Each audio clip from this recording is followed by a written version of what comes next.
ಎಲ್ಲ ವೀಕ್ಷಕ ಮಹಾಜನತೆಗೆ ನಮಸ್ಕರಿಸುತ್ತಾ ಸಮಸ್ತ ನಾಡಿಗೆ, ಮುಖ್ಯವಾಗಿ ಮುಳಬಾಗಿಲ ತಾಲೂಕಿನ ಜನತೆಗೆ, ಅಕ್ಕ ತಂಗಿಯರಿಗೆ, ಅಣ್ಣ ತಮ್ಮಂದಿರಿಗೆ, ಹಿರಿಯರಿಗೆ, ಕಿರಿಯರಿಗೆ ಎಲ್ಲರಿಗೂ ಕೂಡ ಗೌರಿ ಗಣೇಶ ಹಬ್ಬದ ಹಾರ್ದಿಕ ಶುಭಾಶಯಗಳು.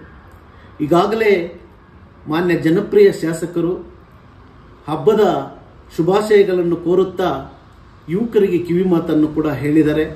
ಅದರ ಸಲುವಾಗಿ ಏನು ಗಣೇಶನ ಮೆರವಣಿಗೆ ಸಮಯದಲ್ಲಿ ನೀವು ಅಕ್ಕಪಕ್ಕ ಜಾಗಗಳನ್ನು ಮತ್ತು ವಿದ್ಯುತ್ ತಂತಿಗಳನ್ನು ಗಮನದಲ್ಲಿಟ್ಟುಕೊಂಡು ಮೆರವಣಿಗೆ ಮುಖಾಂತರ ಹಬ್ಬವನ್ನು ಆಚರಿಸಿ ಅಂತ ಹೇಳುತ್ತಾ, ಅದೇ ಸಲುವಾಗಿ ವಿಸರ್ಜನೆ ಸಮಯದಲ್ಲೂ ಕೂಡ ಏನು ನೀವು ಈಜುಬಾರದೆ ಹುಡುಗರು ಮಕ್ಕಳು ಕೂಡ ಇದರಲ್ಲಿ ಪಾಲ್ಗೊಂಡಿರ್ತಾರೆ, ಭಾಗವಹಿಸಿರ್ತಾರೆ, ಅವ್ರನ್ನ ಕೂಡ ಗಮನದಲ್ಲಿಟ್ಕೊಂಡು ವಿಸರ್ಜನೆ ಮುಗಿಸಿ ಈ ಹಬ್ಬವನ್ನು ಆಚರಿಸಬೇಕು ಅಂತ ಹೇಳ್ತಾ, ಅದು ಕಾನೂನಿನ ಚೌಕಟ್ಟಿನಲ್ಲಿ ಏನಿದೆಯೋ ಕಾನೂನು ಪ್ರಕಾರ ನೀವು ತಪ್ಪದೆ ಪಾಲಿಸಿ ಅಂತ ಹೇಳ್ತಾ ಈ ಹಬ್ಬವನ್ನು ಆಚರಿಸಿ ಎಲ್ಲರಿಗೂ ಒಳ್ಳೆಯದಾಗಲಿ.